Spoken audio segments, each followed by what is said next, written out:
Covid first wave, Covid second wave, Covid third wave. Covid first wave అనేది ఏంటంటే madam, first 1 day lockdown చెప్పారు madam. తర్వాత 3 days, 1 week, 1 month అలా పెంచుకుంటూ వెళ్లారు. కోవిడ్ అనేది కూడా అలా పెరుగుతూ వచ్చింది మేడం. అలా పెరుగుతూ వచ్చిన క్షణంలో మేము కోవిడ్ ఫస్ట్ వేవ్‌లో నిరుపేద మధ్యతరగతి కుటుంబాలను గుర్తించి దాతల సహకారంతో ఒక 25,00,000 రూపాయల కిరాణా పంచిపెట్టాం మేడం. కోవిడ్ ఫస్ట్ వేవ్ అయిపోయింది మేడం. మంచి రోజులు వస్తున్నాయి. ఒక 9 నెలలు క్లోజ్ అయ్యాక ఒక చీకటి రోజుల నుంచి మనం బయటపడ్డామని ఆనందించే లోపే కోవిడ్ సెకండ్ వేవ్ వచ్చింది మేడం. కోవిడ్ ఫస్ట్ వేవ్‌కి, కోవిడ్ సెకండ్ వేవ్‌కి మీకు చాలా తేడా మేడం. కోవిడ్ సెకండ్ వేవ్ అనేది ఏంటంటే ఆక్సిజన్ లెవెల్స్ తగ్గి మిడిల్ ఏజ్ పర్సన్స్ ఎక్కువ చనిపోయారు మేడం. ఫస్ట్ వేవ్‌లో మిడిల్ ఏజ్ పర్సన్స్ చిన్న వ్యక్తులు చనిపోలేదు. కొంచెం పెద్ద వయసులో వ్యక్తులు ప్రాణాలను తీసుకుంది. సెకండ్ వేవ్ ఏంటంటే వచ్చిందని తెలుసుకునే లోపే ఆక్సిజన్ లెవెల్స్ తగ్గి చనిపోయిన వ్యక్తుల్ని మేము చాలా దగ్గరగా చూసాం. అది ఎలా చూసామంటే కోవిడ్ సెకండ్ వేవ్‌లో మా మదర్‌ని కాకినాడలో ఒక ప్రైవేట్ హాస్పిటల్‌లో 18 రోజులు ట్రీట్మెంట్ పెట్టాను. నేను మా మదర్‌ని అక్కడికి నేను లైవ్‌లో చూడడానికి టీ గాని ఆవిడని చూడడానికి వెళ్ళినప్పుడు నేను నా కళ్ళతో చూసింది ఏంటంటే భర్తను కోల్పోయిన భార్యలు చిన్న పిల్లల్ని భుజాల మీద వేసుకుని భర్త శవం మీద లేదా అతనికి దూరంగా ఏడ్చిన భార్యలను కొన్ని సంఘటనలు చూసిన వాడు నేను.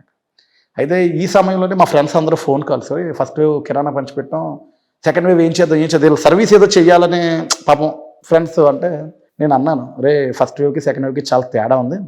సెకండ్ వేవ్ ఆక్సిజన్ లెవెల్స్ తగ్గి చనిపోతున్నారు. ఫస్ట్ వేవ్కి సెకండ్ వేవ్కి తేడా ఏంటంటే సర్వీస్ చేసే వాళ్ళ సంఖ్య విపరీతంగా పెరిగింది మేడం.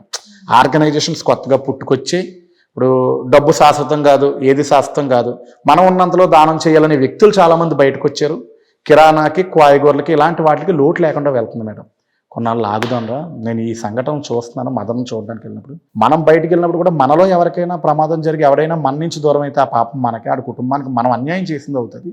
ఆగుదాం, పరిస్థితులు బాగలేదు. కొన్నాళ్ళు ఆగి భర్తను కోల్పోయి చిన్నపిల్లలున్న భార్యల కుటుంబాల వివరాలు తీసుకుని వారికి ఏదైనా సహాయం చేద్దామని పూర్తిగా సెకండ్ వేవ్ తగ్గిన తర్వాత మేడం కాకినాడ ప్రభుత్వ ఆసుపత్రిలో అక్కడ స్థానిక ఒక రిపోర్టర్ సహాయంతో గవర్నమెంట్ చిన్నపిల్లలు ఉండి ప్రభుత్వ ఆసుపత్రిలో కోవిడ్ వల్ల భర్తను కోల్పోయిన భార్యల కుటుంబాల వివరాలు ఇవ్వమంటే సుమారు ఒక 69 కుటుంబాల వివరాలు ఇచ్చారు మేడం.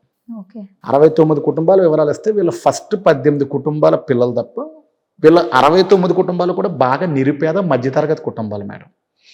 అయితే 69 కుటుంబాల దగ్గరికి మేము వెళ్ళాం మేడం. నేరుగా వాళ్ళ అడ్రస్, ఫోన్ నెంబర్, వీళ్ళ పేరు ఇచ్చాను మేడం. మాకు చాలా బాగా ఇచ్చారు. నేరుగా వాళ్ళ ఇంటికి వెళ్ళామా, మేము పలానా ఆర్గనైజేషన్ ఏం చేస్తున్నాం, మీ పిల్లలు ఉన్నారు, భర్త చనిపోయి ఏంటమ్మా మీ పరిస్థితులు.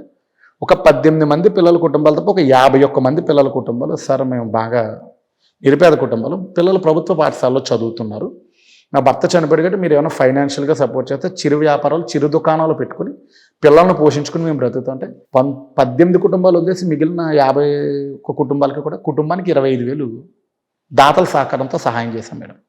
మిగిలిన 18 మంది పిల్లల కుటుంబాలు మధ్యతరగతి కుటుంబాలు మేడం. ఇక్కడ ఒకటే నేను అందరికీ చెప్తాను మేడం, నిరుపేద మధ్యతరగతి కుటుంబాలకు బంధువులు ఎవరుంటారు మేడం? నిరుపేద మధ్యతరగతి కుటుంబాల వాళ్ళు మాత్రమే ఉంటారు మేడం. నిజంగా మధ్యతరగతి కుటుంబాల్లో ఒక ధనవంతులు ఎవరైనా బంధువులుగా ఉన్నా వాళ్ళని బంధువులు అనుకోవచ్చు కానీ వీళ్ళని బంధువులు అనుకోరు మేడం. అది వాస్తవం.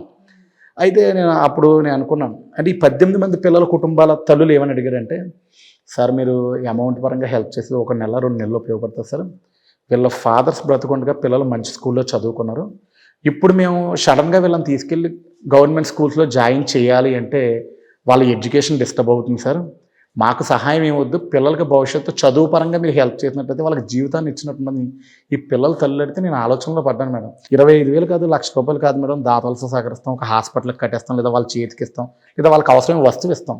ఎడ్యుకేషన్ అనేది ఎవరి ఇయర్ హెల్ప్ చేయాలి. ఇయర్ ఒక 25,000 ఫీజు కడితే నెక్స్ట్ ఇయర్ అది 30,000 ఉంటుంది మేడం. ఆ నెక్స్ట్ ఇయర్ 35,000 అవుతుంది. ఒక సంవత్సరంతో అయిపోయేది కదని నేను వాళ్ళకి ఆన్సర్ చెప్పకుండా అమ్మా నేను చెప్తానమ్మా అన్నప్పుడు మా కాకినాడలోనే కొంతమంది వ్యాపారస్తులు ఉన్నారు మేడం. అందులో కూడా మన హైదరాబాద్ మణికొండలో సైనిక్పూర్లో మహేంద్ర మిఠాయి వాళ్ళ అని మా ఫ్రెండ్ సార్ హేమంత్ అని, తనది కాకినాడలో బాన్గూడలో మహేంద్ర మిఠాయి వాళ్ళ మేడం, వాళ్ళ అగర్వాల్స్. అలాగే కొమ్మిశెట్టి హర్ష అని ఒక మెడికల్ ఏజెన్సీ, వాళ్ళు ఒక పార్టీలో ఉన్నారు మేడం, ఫ్యామిలీ పార్టీలో నైట్ ఎంజాయ్ చేస్తున్నారు వాళ్ళు. ఈ రెగ్యులర్గా నాకు కాల్ చేస్తాను మేడం. తను నాకు కాల్ చేసి సతీష్ ఏంటి విశేషాలు ఏంటి అంటే, అన్న ఇలా ఉందన్నా, నాకు కొంచెం ఇబ్బందిగా ఉంది, ఈ 18 మంది పిల్లలకి నేను ఎటువంటి సమాధానం చెప్పలేకపోతున్నాను, తనతో షేర్ చేసుకున్నాను. ఓకే అంతా విన్నాడు మేడం, ఫోన్ పెట్టేశాడు. కరెక్ట్గా ఒక 1/2 అవర్ తర్వాత మళ్ళీ నాకు కాల్ చేశాడు, సతీష్ ఎంతమంది పిల్లలు ఉన్నారు? 18. ఇక్కడ మేము 6 ఉన్నాం, బాగా ఫైనాన్షియల్గా బాగా టాప్ పొజిషన్ మేడం వాళ్ళందరిది కాకినాడలో. సుమారు ప్రతి ఎవ్రీ ఇయర్ ఒక 500-600 crores రైస్ ఎక్స్పోర్ట్ చేస్తారు మేడం వాళ్ళు మేడం వాళ్ళు అక్కడ అగర్వాల్స్. వాళ్ళు ఏమన్నారంటే, సతీష్, హేమంత్ అందరూ కలిసి ఈ 18 మంది పిల్లలు పూర్తి విద్యా బాధ్యత మేము తీసుకుంటాం, వాళ్ళ ఫాదర్ బ్రతుకుండగా ఏ స్కూల్లో అయితే చదివారో అదే స్కూల్స్లో కంటిన్యూ చేస్తూ కాలేజెస్ వచ్చేసరికి వాళ్ళ మెరిట్ని బట్టి నచ్చిన కాలేజెస్ జాయిన్ చేసి అది సిటీకి డిస్ట్రిక్ట్కి స్టేట్కి సంబంధం లేకుండా జాయిన్ చేసి వాళ్ళ ఎడ్యుకేషన్ పూర్తి జాబ్లో జాయిన్ అయ్యే వరకు మాదే బాధ్యతని వాళ్ళ నైట్ నాకు మాట ఇచ్చారు మేడం.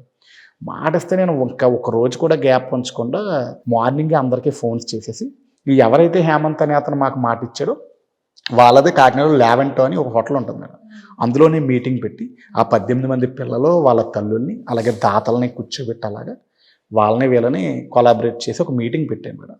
వాళ్ళు మీడియా సమక్షంలో ఈ 18 మంది పిల్లలు పూర్తి విద్యా బాధ్యత తీసుకున్నారు. ఇది మీడియా సోషల్ మీడియా ద్వారా చాలా గట్టిగా వ్యాపించింది మేడం. చాలా పెద్ద స్థాయి మీడియా సంస్థల్లో కూడా ఈ న్యూస్ వెళ్ళి ఇది ఎప్పుడైతే ప్రజల్లోకి వెళ్ళిందో అప్పటి వరకు మా మధ్య ఉంది, ఆ కుటుంబాలు మా మధ్య. ఒక మీడియా సోషల్ మీడియా ద్వారా వెళ్ళి ఇలా చుట్టుప్రక్కల ఊర్లో అప్పుడు మేము లిస్ట్ తీసుకుంది ఎక్కడ మేడం, ఓన్లీ సిటీ రూరల్లో తీసుకున్నాం. ఇది బయట ఊర్లకు వ్యాపించి పిఠాపురం, పెద్దాపురం, జగ్గంపేట, ప్రత్తిపాడు, తుని, ముమ్మిడివరం ఇలాంటి ఊర్లో ఇలాంటి కారణంగా భర్తను కోల్పోయిన భార్యలు పిల్లల్ని తీసుకుని మన బ్లడ్ బ్యాంక్ రావడం మొదలుపెట్టారు మేడం. సూపర్. ఇందులో ఎవరికి నీడ్ ఉందో చూసి ఇలా అక్కడున్న దాతల సాకంతో ఇప్పుడు ఈ 6గురు ఇప్పుడు కలిసి 18 మంది, ఇప్పుడు 80 మంది పిల్లలు అయ్యారు మేడం.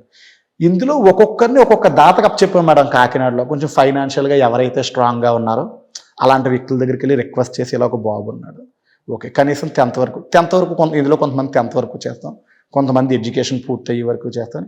అలా 18 మందితో మొదలైన ప్రయాణం 80 మందికి ఈరోజు దాతల సహకారంతో చేరింది మేడం.